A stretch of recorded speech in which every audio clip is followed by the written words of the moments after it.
अगर कोई तुमसे कहे, कभी किसी से मदद मत मांगो, तो क्या तुम मान लोगे? क्या आत्मनिर्भरता इतनी शक्तिशाली हो सकती है कि वो पूरे साम्राज्य की किस्मत बदल दे? ये कहानी है उस राजकुमार की, जिसके पास सब कुछ था, राजसिंहासन, सेना, विद्वान मंत्री, लेकिन एक युद्ध ने सब छीन लिया। और तब जब उसे सबसे ज़्यादा ज़रूरत थी, जब उसके राज्य में भूख थी, अपमान था, असहायता थी, तो उसने मदद माँगी। पर क्या मिला? विश्वासघात, तिरस्कार और एक ऐसा सत्य जिसने उसकी आँखें खोल दी और उसके जीवन की दिशा बदल दी। जब तुम दूसरों से मदद माँगते हो, तो वे तुम्हारी मजबूरी नहीं, तुम्हारी औकात तौलते हैं।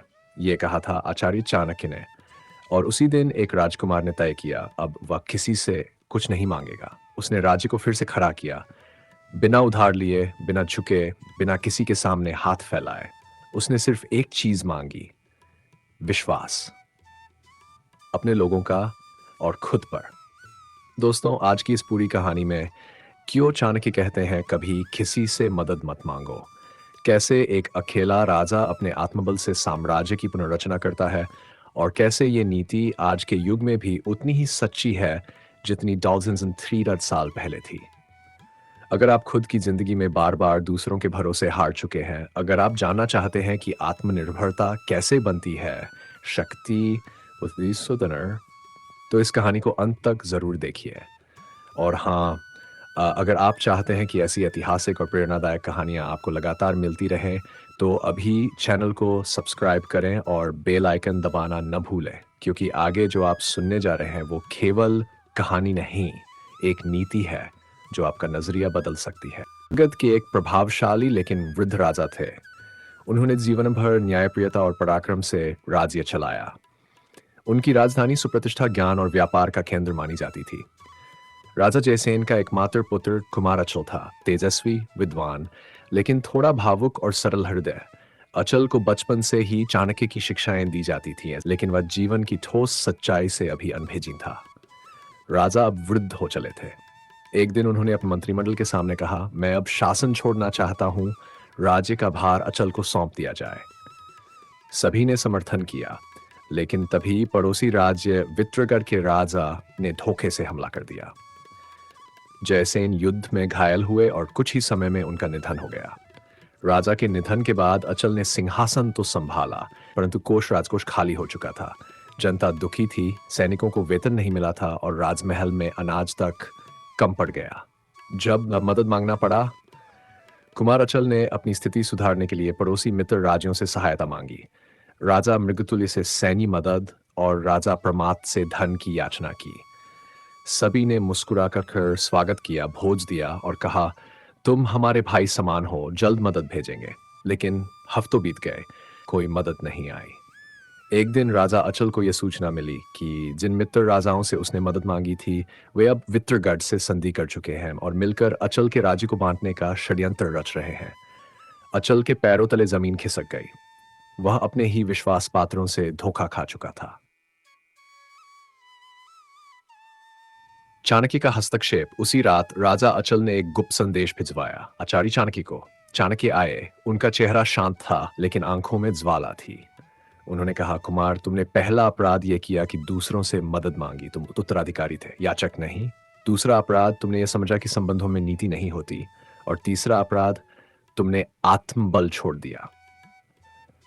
राजा अचल ने सिर झुका लिया। चाणक्य बोले, जिस दिन तुमने मदद मांगी, उसी दिन तुम्हारे आत्मसम्मान की नीलामी शुरू हो गई थी। अब समय है, उठो, अपने सैनिकों को संगठित करो, जनता से संवाद करो और आत्मनिर्भर बनो। मदद नहीं, नेतृत्व करो, तभी ये राज्य बचेगा। राजमहल में अंधकार था, लेकिन आचार्य चाणक्य की आंखों में एक तेज था, देव थे, जैसे वे अंधकार को चीरकर भविष्य देख सकते हों। राजा अचल ने अपने सिंहासन से उतरकर चाणक्य के चरण स्पर्श किए। गुरुदेव, मैं आपकी नीति को समझ नहीं पाया। मैंने याचना को कूटनीति समझ लिया। कृपया मार्ग दिखाए, मैं अब स्वयं उठना चाहता हूं। चाणक्य मुस्कुराए। यही क्षण तुम्हारे असली राज्याभिषेक का है अचल। अब से तुम राजा नहीं, नायक हो। अकेन राज्य के पुनर्निर्माण की शुरुआत। अगली सुबह अचल ने आदेश दिया कि महल के सारे गहने गलाकर राजकोष में डाल दिए जाएं। रानियों की साड़ियों से पालियां और पताकाएं बनाई जाएं, ताकि सेना का मनोबल बना रहे। चाणक्य ने एक सभा बुलाई जिसमें किसान, शिल्पकार, पुरोहित और सैनिकों को बुलाया गया। अचल ने स्वयं सभा में कहा, मैं तुम लोगों से धन या वस्त्र नहीं मांगता, मैं सिर्फ तुम्हारा विश्वास चाहता हूं। हम किसी बाहरी सहायता के बिना अपने खून पसीने से इस राज्य को फिर से उठाएंगे। ये बात पूरे नगर में फैल गई। लोग चौंक गए कि राजा ने पहली बार मांगा नहीं, बुलाया है। सैनिकों की पुनर्गठन नीति, चाणक्य का प्रयोग।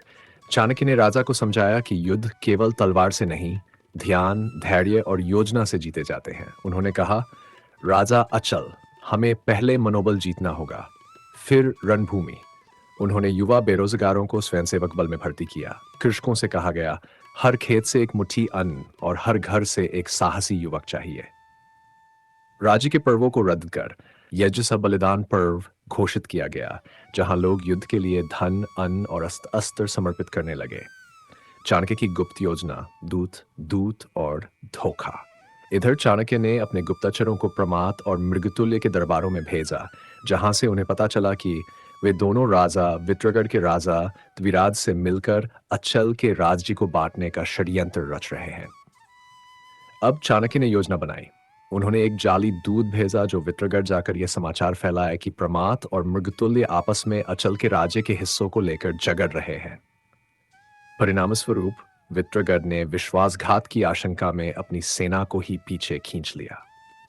महायुद्ध की रात, जब अचल स्वयं रण में उतरा।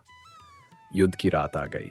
अचल ने अपने सैनिकों को संबोधित करते हुए कहा, आज हम किसी राजा के आदेश पर नहीं, अपने आत्मसम्मान के लिए लड़ेंगे। हम किसी मदद की नहीं, सिर्फ अपने हौसले की सेना है। अगर हम जीतें तो ये इतिहास होगा और अगर हारें तो यह आत्मगौरव। रणभेरी बजी, धूल उड़ती हुई वित्रगढ़ की सेनाएं आईं, लेकिन अचल की सेना अनुशासित, ऊर्जावान और रणनीति से भरपूर थी। चाणक्य ने पहले ही किले की ऊंचाइयों पर धनुर्धारी तैनात कर रखे थे। राजा अचल ने स्वयं अग्रिम मोर्चा संभाला। उनके शौर्य से प्रेरित हो पूरी सेना खुद नहीं जैसी चपटी। युद्ध लंबा चला, लेकिन वित्रगढ़ पीछे हट गया। विजय मिल चुकी थी। चाणक्य की अंतिम शिक्षा। विजय के बाद चाणक्य और अचल महल के आंगन में बैठे थे। अचल ने कहा, गुरुदेव, आज मैं समझा कि मदद मांगना सबसे सस्ता मार्ग है, लेकिन आत्मनिर्भर बनना ही सच्चा उत्तराधिकारी होना है। चाणक्य ने मुस्कुराकर कहा, याचना कभी नीति नहीं हो सकती। जब तक तुम दूसरों पर निर्भर हो, तब तक तुम राजा नहीं, बस कठपुतली हो। आज तुमने चाणक्य नीति का सबसे कठोर पाठ सीख लिया, कभी किसी से मदद मत मांगोगा। अचल अब चाणक्य के मार्गदर्शन में एक आत्मनिर्भर साम्राज्य खड़ा करेगा। महायुद्ध जीतने के बाद राज्य में उत्सव की लहर थी, लेकिन आचार्य चाणक्य ने राजा अचल से कहा, राजा वही नहीं जो युद्ध जीते, राजा वह है जो आने वाली पीढ़ियों को निर्भरता से मुक्ति दिलाए। विजय के बाद भी यह कहानी अधूरी थी, क्योंकि असली युद्ध, आत्मनिर्भरता को एक जीवन शैली, एक राजनीति और एक संस्कार बनाना अब शुरू हुआ था। एक प्रजा की सभा। युद्ध के 10 दिन बाद राजा प्रांगण में राज्य की सबसे बड़ी सभा बुलाई गई। सभी वर्गों के लोग आए, किसान, व्यापारी, शिल्पकार, ऋषिगण, सैनिक और नारी शक्ति भी। राजा अचल ने सिंहासन पर बैठते ही घोषणा की, आज से हमारे राज्य में कोई राजा किसी से मदद नहीं मांगेगा। न राजा प्रजा से, न प्रजा राजा से, बल्कि हम एक दूसरे के सहयोगी बनेंगे, उधारी नहीं, उत्तरदायित्व से जीवन जिएंगे। सभा में सन्नाटा छा गया।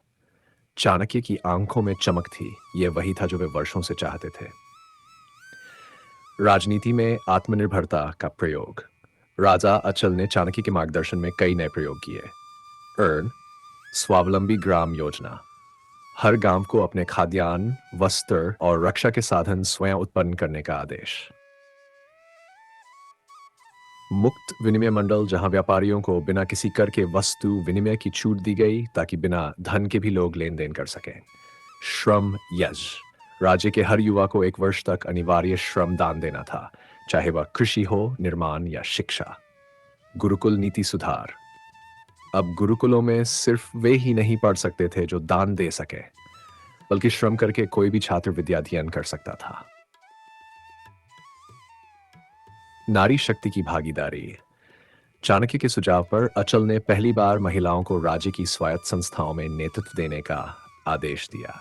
जब तक स्त्रियां निर्भर है, राष्ट्र भी निर्भर है। चाणक्य महिलाओं को वस्त्र निर्माण, शिक्षा और औषध निर्माण में प्रशिक्षण देकर उन्हें आर्थिक रूप से स्वावलंबी बनाया गया। प्रशिक्षण का राजकीय मिशन आत्मबल रक्षा नीति। राजा अचल ने चाणक्य के साथ मिलकर सुरक्षा अभियान चलाया, जिसमें हर नागरिक को मूल युद्ध कौशल, नीति और संकट प्रबंधन सिखाया गया। किसी बाहरी शत्रु से पहले हम भीतर की निर्भरता से लड़ेंगे। प्रजा के बीच चाणक्य का आखिरी भाषण।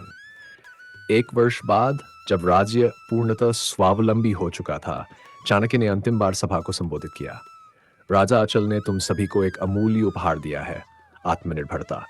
अब अगर कोई याचना करेगा, वह स्वयं को अपमानित करेगा, क्योंकि अब तुम्हारे पास साधन भी हैं और साहस भी।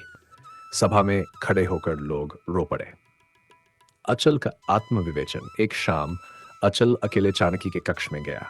गुरुदेव, मैंने राज्य बचाया नहीं सीखा है। जब मैंने मदद मांगी थी, मैं राजा था। जब मैंने मदद ठुकरा दी, मैं भारत का सपूत बना। चाणक्य मुस्कुराए। राज्य वही होता है जहां राजा याचक नहीं होता, और धर्म वही होता है जो आत्मनिर्भरता को पूजता है। समापन। एक नीति, एक संस्कृत समय बीता। अचल एक आदर्श शासक के रूप में इतिहास में दर्ज हुआ। उसके बाद आने वाले हर राजा को चाणक्य नीति की वह पंक्ति याद कराई जाती थी। कभी किसी से मदद मत मांगो, क्योंकि मदद के बदले जो खोता है वह सिर्फ वस्त्र या सोना नहीं, आत्मा होती है। इस कहानी से हमें क्या सीख मिलती है? मदद मांगना कमजोरी नहीं है, लेकिन उस पर निर्भर हो जाना सबसे बड़ी भूल है। आत्मनिर्भरता केवल अर्थ का विषय नहीं, बल्कि मन का सामर्थ्य है। यदि नेतृत्व करना है तो पहले स्वयं को उठाना सीखो।